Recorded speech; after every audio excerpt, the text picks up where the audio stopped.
Est-ce que vous censureriez ou pas un gouvernement socialiste? Alors je n'y crois pas, Madame Apolline de Malherbe, et je vais expliquer pourquoi.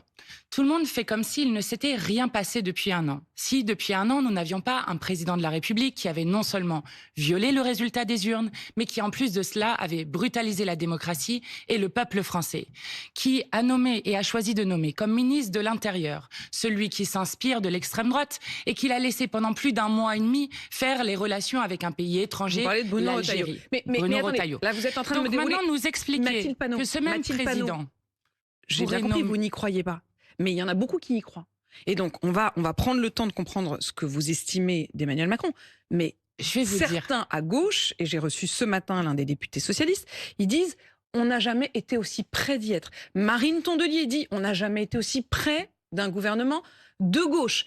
Est-ce que oui ou non, vous soutiendrez ce gouvernement de gauche?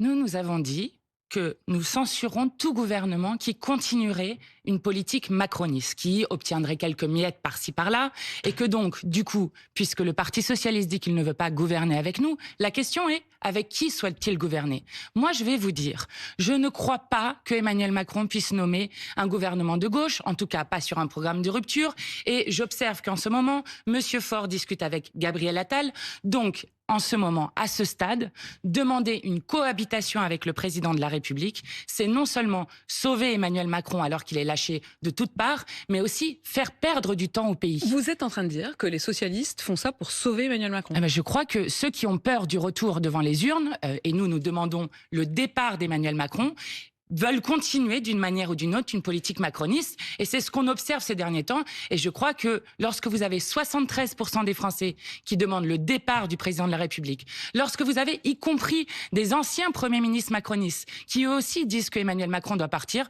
je crois qu'Emmanuel Macron est un cas désespéré.